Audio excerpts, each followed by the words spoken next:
आइए बच्चों देखते हैं अभी example 4.8। Figure 4.15 shows the long straight wire of a circular cross section of radius A carrying steady current I. The current I is uniformly distributed across this cross section. Calculate the magnetic field in the region R less than A and R greater than A. देखिए ये current carrying wire है और इसकी radius small a है। तो आपको इस wire के बाहर का कोई पॉइंट, जैसे कि ये P पॉइंट जो कि R डिस्टेंस पे है, where R is greater than A, वहां पे मैग्नेटिक फील्ड फाइंड करना है। और दूसरा एक point R less than A, ये जो अंदर डॉटेड लाइन दिख रही है, वहां पे किसी पॉइंट पे आपको मैग्नेटिक फील्ड फाइंड करना है। अब पहले तो मैं इसकी जगह पे ये फिगर ले लेता हूं। देखिए इसमें आपको बात थोड़ी सी समझ में आ जाएगी। अब यहां पे ये है current carrying straight long wire और इसमें से मान लीजिए कि आई करंट पास हो रहा है। मैं यहाँ पे दिखा देता हूँ, इस तरह से आई करंट पास हो रहा है, राइट। और इस करंट कैरिंग वायर की जो रेडियस है, उसके क्रॉस सेक्शन का जो रेडियस है वो है स्मॉल है, आपको दे दिया यहाँ पे, ठीक है। अब मुझे दो पॉइंट्स, देखिए एक पॉइंट ये वाला, ये पॉइंट जो है वायर के अंदर है, दिख रहा है आपको, मैं इसे दिखा देता हूं। ये पॉइंट एक्सिस से मानिए कि R1 डिस्टेंस पे है, एक्सिस से R1 डिस्टेंस पे, इस पॉइंट को मैं नाम दे देता हूं P1 करके। और एक दूसरा पॉइंट जो कि ये पॉइंट है, इस पॉइंट को मैं नाम दे देता हूं P2 करके। और ये जो P2 पॉइंट है वो इस वायर की एक्सिस से इस तरह से R2 डिस्टेंस पे है। तो मुझे इन दोनों पॉइंट्स पे, P1 पॉइंट पे और P2 पॉइंट पे मैग्नेटिक फील्ड फाइंड करना है। तो आपको पता है क्या करना चाहिए, इन दोनों पॉइंट से पास होने वाली एम्पीरियन सर्किट पहले लेनी चाहिए। तो देखिए मैंने यहाँ पे ये सर्कुलर एम्पीरियन सर्किट ले ली जो कि इस पॉइंट P1 से पास हो रही है, और दूसरी एम्पीरियन सर्किट ऐसे सर्कुलर ले ली जो कि पॉइंट P2 से पास हो रही है। फिर अब हम इसमें एम्पीरियन सर्किटल लॉ लगा देंगे, ठीक है। तो पहले शुरू करते हैं हम बाहर के पॉइंट से। मैं लिख देता हूं यहां पे फॉर पॉइंट P2, ये आसान रहेगा इसलिए। और यहां पे R2 is greater than A है, ये जो डिस्टेंस है R2 वो A से बड़ा है। अब देखिए यहां पे जब आप एम्पीरियन सर्किटल लॉ लगाते हैं तो आपको पता है कि एम्पीरियन सर्किटल लॉ यानी कि लूप इंटीग्रेशन B.dl लेना पड़ता है आपको, इक्वल टू यहां पे आ जाता है म्यू 0 IE यानी कि लूप के अंदर से पास होने वाला इफेक्टिव करंट, ठीक है। अब आपको याद होगा कि इसमें बी और डीएल की डायरेक्शन सेम है, इसलिए बी डीएल कॉस 0 हो जाता है। फिर बी कांस्टेंट रहेगा, इसलिए बी इस इंटीग्रेशन के बाहर आ जाता है। और फिर बचता है लूप इंटीग्रेशन डीएल, और लूप इंटीग्रेशन डीएल जब आप सर्कुलर लूप के ऊपर लेते हो तो ये हो जाता है 2 पाई आर, यहां पे हो जाएगा 2 पाई R2, ठीक है। और यहां पे राइट साइड में म्यू 0 IE यानी कि I। देखिए इस लूप के अंदर ये जो एम्पीरियन सर्किट लिए हमने, इसके अंदर पूरा का पूरा करंट आई जा रहा है, इसलिए यहां पे इफेक्टिव करंट आई आ गया। इसमें से आप लिख सकते हो कि B इक्वल टू क्या हो जाएगा, mu 0 I upon 2 pi R2, ठीक है। यानी कि यहां पे B is proportional to 1 upon R मिल रहा है। अब हम लेते हैं दूसरा पॉइंट, यानी कि पॉइंट P1, जहां पे R1 डिस्टेंस जो है वो लेस देन A है, और हमने R1 में से पास होने वाली ये एम्पीरियन सर्किट भी सोच ली। अब इसमें भी पहला इक्वेशन तो यही आएगा, loop integration B.dl equal to mu 0 IE, ठीक है। और यहां पे सिर्फ IE के ऊपर एक स्पेशल काम करना पड़ेगा। देखिए यहां पे IE यानी कि क्या, इस लूप के अंदर से पास होने वाला करंट। समझिए ये जो I करंट है ना, वो पूरे A रेडियस वाले वायर में से पास हो रहा है, इसलिए इस लूप में से जो करंट पास हो रहा होगा वो कम होगा, क्योंकि यहां पे ये जो A रेडियस है उससे बनने वाला ये जो एरिया है, इसमें से I करंट पास हो रहा है, जबकि हमें लेना है इस स्मॉल r रेडियस वाले इस स्मॉल एरिया में से पास होने वाला करंट। इसलिए मुझे IE पहले कैलकुलेट करना पड़ेगा, बड़ा आसान है। मैं लिख देता हूं यहां पे, here IE will be what? IE will be equal to I into the ratio of the area. इसका एरिया आएगा पाई R1 स्क्वायर और इसका आएगा पाई A स्क्वायर। तो इन दोनों के एरिया का रेशियो लेंगे हम, तो ये हो जाएगा पाई R1 square divide by pi A square. ठीक है, तो आपको मिल रहा है आई R1 square upon A square. ये हो गया करंट कौन सा? इस लूप में से, ये जो एम्पिरिकल सर्किटल लूप है उसमें से पास होने वाला करंट। अब हम आराम से आगे बढ़ सकते हैं इसमें। चलिए अब देखिए, लेफ्ट साइड में तो आपको पता है loop integration B dot DL में से क्या हो जाएगा? ये हो जाएगा B एंड 2 पाई R1, है ना, इक्वल टू म्यू 0 IE की जगह पे आपको लेना है I and R1 square upon A square. इसको सॉल्व करेंगे तो हमें मिल जाएगा B, मैं इसको B1 नाम दे देता हूं और जो अगला मैग्नेटिक फील्ड था इसको B2 कह देता हूं। ठीक है, अब यहाँ पे ये जो B1 है इसको अगर हम सब्जेक्ट बना ले तो क्या मिल जाएगा? देखिए म्यू 0 I अपॉन यहाँ पे आ जाएगा 2 पाई A स्क्वायर और मल्टीप्लीकेशन में एक R1 बचेगा सिर्फ। ठीक है, तो इसका मतलब ये हुआ कि यहाँ पे magnetic field B is proportional to R। देखिए ये एक इंपॉर्टेंट रिजल्ट है इसका। देखिए पहले केस में यानी कि वायर के बाहर जो मैग्नेटिक फील्ड है उसका इक्वेशन मिल रहा था mu 0 I upon 2 pi R, और यहाँ पे हमने देखा कि B is inversely proportional to R। जबकि वायर के अंदर अगर आप हो तो वहां पे मैग्नेटिक फील्ड हो जाएगा mu 0 I upon 2 pi A square into R1, यानी कि यहाँ पे मैग्नेटिक फील्ड वो R के प्रोपोर्शनल है। अब अगर हम इस वायर के लिए magnetic field B versus distance R का ग्राफ ड्रॉ करें तो वो ग्राफ इस तरह से मिलेगा। देखिए यहाँ पे मैंने लिया है B और इस एक्सिस पे मैंने लिया है डिस्टेंस R। ये डिस्टेंस वायर की एक्सिस है, ये वायर की एक्सिस से इस तरफ बढ़ रहा है। तो देखिए शुरू में आपको B प्रोपोर्शनल टू R मिलता है, यानी कि स्ट्रेट लाइन मिलेगी। कहां तक? R इजकल टू A तक, यानी कि आप वायर की एक्सिस से शुरू करके वायर की सरफेस के ऊपर आ जाओ, यानी कि उसकी जो रेडियस है A वहां तक आ जाओ, तब तक magnetic field B is proportional to R, यानी कि स्ट्रेट बढ़ता जाएगा। और जैसे ही आप बाहर निकलते हो, मीन्स के वायर की सरफेस से बाहर निकलते हो, तो वहां पे मैग्नेटिक फील्ड का इक्वेशन किस तरह से हमें मिल रहा है? B is proportional to 1 upon R, यानी कि फिर मैग्नेटिक फील्ड ऐसे डिक्लाइन होना शुरू कर देगा। इसका मतलब यह हो रहा है कि हमें दो जगह पे मैग्नेटिक फील्ड 0 मिल सकता है। एक तो वायर की एक्सिस पे, एग्जैक्टली वायर की एक्सिस पे मैग्नेटिक फील्ड 0 मिलेगा, और दूसरा अगर आप वायर से इनफाइनाइट डिस्टेंस पे चले जाओ तो वहां पे मैग्नेटिक फील्ड आपको 0 मिलेगा। सबसे ज्यादा मैग्नेटिक फील्ड, या यहाँ पे देखिए सबसे ज्यादा मैग्नेटिक फील्ड B मैक्सिमम आपको कहां मिल रहा है? बिल्कुल वायर की सरफेस के ऊपर, एग्जैक्टली वायर की सरफेस के ऊपर मैग्नेटिक फील्ड सबसे ज्यादा मिल रहा है।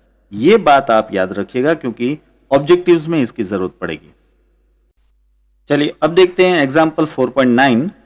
अ solenoid of length 0.5 metre has a radius 1 centimetre and is made up of 500 turns. It carries a current of 5 ampere. What is the magnitude of the magnetic field inside the solenoid?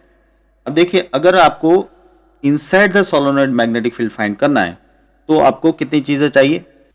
एक तो आपको चाहिए small n यानी कि number of turns per unit length, right?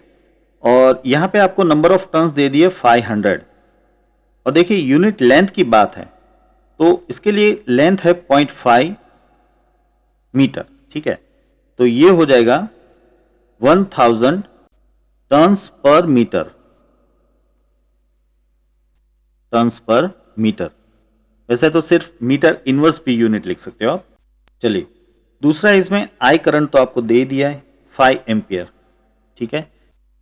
अब radius आपको दी है, ये है 1 सेंटीमीटर, यानी कि यहां पे लेंथ जो है, लेंथ है 0.5 मीटर, यानी कि समझिए 50 centimetre. That is very very greater than A is just 1 centimetre. तो लेंथ जो है रेडियस से बहुत ज़्यादा है, इसका मतलब ये हुआ कि ये लॉन्ग सोलेनॉइड है। तो हम लॉन्ग सोलेनॉइड का इक्वेशन लगा सकते हैं। मैग्नेटिक फील्ड बी का लॉन्ग सोलेनॉइड का इक्वेशन है म्यू जीरो एन आई, सिर्फ इतना। तो अब म्यू जीरो यानी कि 4 पाई इंटू 10⁻⁻⁷, और स्मॉल एन की वैल्यू आपको मिल गई कितनी, 1000 मल्टीप्लाइड बाई जो करंट है 5 एम्पियर। इसे सॉल्व कीजिए, ये आपको मिल जाएगा 6.28 इंटू 10⁻³ और टेस्ला है इसका यूनिट। तो ये हो गया इस सोलेनॉइड से प्रोड्यूस होने वाला मैग्नेटिक फील्ड। चलिए अब देखते हैं example 4.10। The horizontal component of earth's magnetic field at a certain place is 3 into 10⁻⁵ Tesla, and the direction of the field is from the geographic south to the geographic north. A very long straight conductor is carrying a steady current of 1 ampere. What is the force per unit length on it when it is placed on a horizontal table, and the direction of current is A, east to west, and B south to north.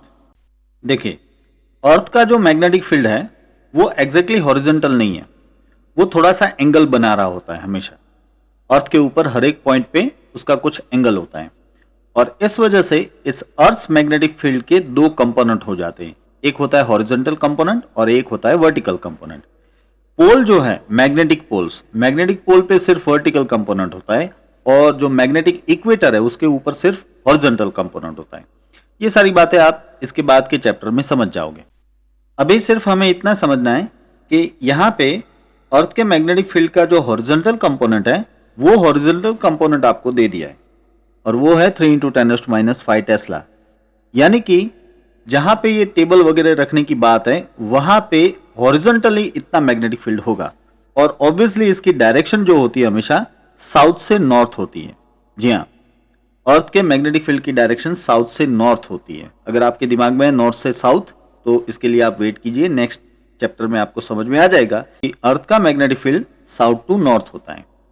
अब इसमें एक बड़ा ही लंबा straight wire जिसमें से 1 ampere का current pass हो रहा है उसे रखा है।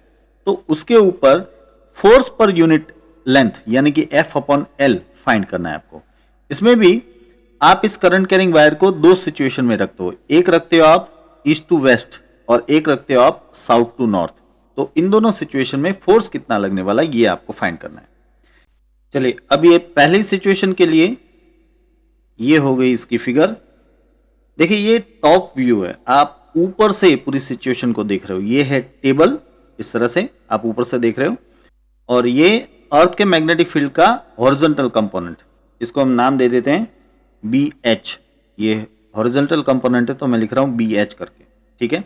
और इसमें ये एक वायर रखा हुआ है, current carrying straight wire, very long wire, लेकिन हमने यहाँ पे छोटा सा टुकड़ा दिखा है। तो इसकी डायरेक्शन अभी ईस्ट टू वेस्ट है। देखिए पहला आपको लेना है ईस्ट टू वेस्ट। तो इस सिचुएशन में इसके ऊपर फोर्स कितना लगेगा वो फाइंड करते हैं।